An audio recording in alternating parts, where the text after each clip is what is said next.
हरीश चौधरी की चिट्ठी से क्या संकेत मिलता है? क्या ये समझ में नहीं आता है या ये संकेत नहीं जाता है कि संगठन कमजोर है, काम नहीं हो रहे हैं? देखिए ब्रजेश जी, कांग्रेस तो संगठन के रूप से कमजोर हो रही है, इसमें कोई दो राय नहीं। हम्म। विभिन्न गुटों में बटी हुई है, यह भी सबको पता है।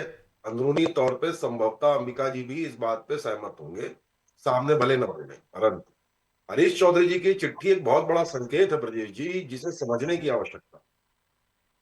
चुनाव होने में अभी 2.5 साल है, पर अगले साल शायद नगरीय निकाय है। नगरीय निकाय एक प्रकार का टेस्ट होगा। दतिया उपचुनाव में जिस प्रकार से भाजपा ने पूरी ताकत लगाई, पूरे नेता मंत्री सब वहां पहुंचे और हार गए, उसके बावजूद इसने कांग्रेस में एक जान फूंक दी।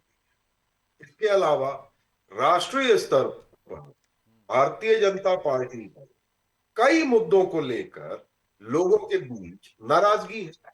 यहां तक कि केंद्रीय बीजेपी बैकफुट में भी नजर आई, आपने भी देखा प्रदीप जी, आपके चैनल में भी खबरें चली।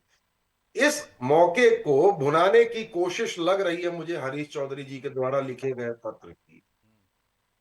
एक और महत्वपूर्ण बात है जो आप उस पत्र में, यदि मैंने पढ़ा कि अभी तक जनता के बीच में जो रोष और नाराजगी दिख रही है वो जनरली राष्ट्रीय मुद्दों पे दिख रही है।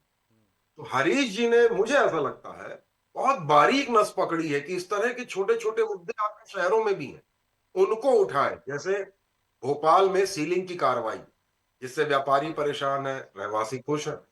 तो हरीश चौधरी जी का, शायद जो मैं समझ पा रहा हूं, एक लंबा विजन है।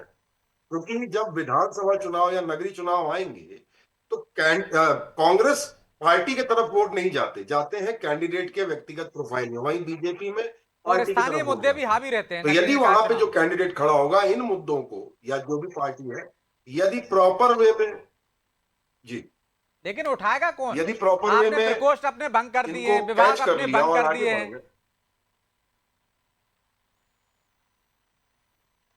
गौतम जी। राजेश जी, एक चीज समझनी होगी, कांग्रेस के जो प्रकोष्ठ हैं वो वैसे ही सुषुप्त अवस्था में रहते हैं, बहुत ज्यादा दिखते नहीं हैं। मुझे, आपने भी शायद कम ही देखा होगा इनकी सक्रियता। कांग्रेस में सक्रियता दिखाता है मेनली जिला कमेटी, और फिलहाल जिला कमेटी भंग नहीं है। कांग्रेस के प्रकोष्ठों को या इनको भंग करने से कोई बहुत बड़ा फर्क नहीं पड़ना, क्योंकि इनमें जो लोग हैं उनमें, मैं तो मतलब मैं खुद नहीं जानता हूं, मैं दावे के साथ कह सकता हूं कि ब्रजेश जी, आप भी कई प्रकोष्ठों के नेताओं को शायद नहीं जानते होंगे। कारण है इसका, क्योंकि ये लोग फ्रंट लाइन में बहुत कम दिखते हैं। एक समय था जब सेवा दल या ये सब दिखा करते थे, लेकिन अब तो गौतम जी, पूरे आपको गायब पता हो गए। होगा कि हाल ही में जिला कमेटी राहुल इसको गांधी से उठाएगी, लेके प्रकोष्ठों की आला बात। कमान ने प्रदेश अध्यक्षों की समीक्षा की थी। उसमें 25 से 30% निष्क्रिय पाए गए, जिनको फिर से मौका दिया गया है कि आप सक्रिय हो जाइए। और वो भी तब जब किन लोगों को चुना गया? जिला अध्यक्ष, पूर्व मंत्रियों, विधायकों तक को चुना गया। इसके बाद ये हालात है।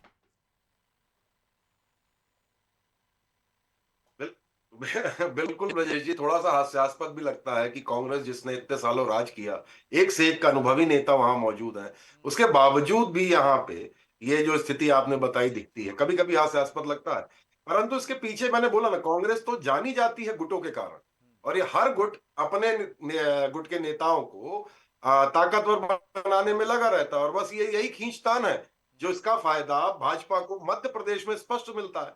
चुनाव में आप देखेंगे कि बीजेपी से नाराज की चर्चा आती है, लेकिन जब कांग्रेस की बटन दबाने यदि कोई सोचता है तो बोलता है यार, इनसे अच्छे तो यही है, बीजेपी को दबा दो। तो ये चीज से बीजेपी को बाहर निकलना है। इसमें हरीश चौधरी कितने सफल होंगे वो तो समय बताएगा, पर यह बात बिल्कुल फैक्ट है कि जो राष्ट्रीय समीक्षा हुई उसमें ये बातें सामने निकल के आई। यहां तक कि मध्य प्रदेश के अलग अलग नेता अलग अलग राय शिकायत लेके दिल्ली पहुंचे थे, चाहे उसमें अजय सिंह का गुट हो, कमलेश्वर पटेल हो, अरुण यादव हो। और इनके आप बयान भी देख लें, एक क्रोनोलॉजी नहीं दिखती। राहुल गांधी के मुद्दे पे सब बात कर लेंगे, लेकिन यदि प्रदेश अध्यक्ष ने कोई मुद्दा उठाया है तो शायद अरुण यादव जी ट्वीट करने में 2 बार सोचे, वहीं अजय सिंह जी भी शायद 2 बार सोचे, दिग्विजय सिंह भी 2 बार सोचे। ये बड़ी विडंबना है कांग्रेस को लेकर।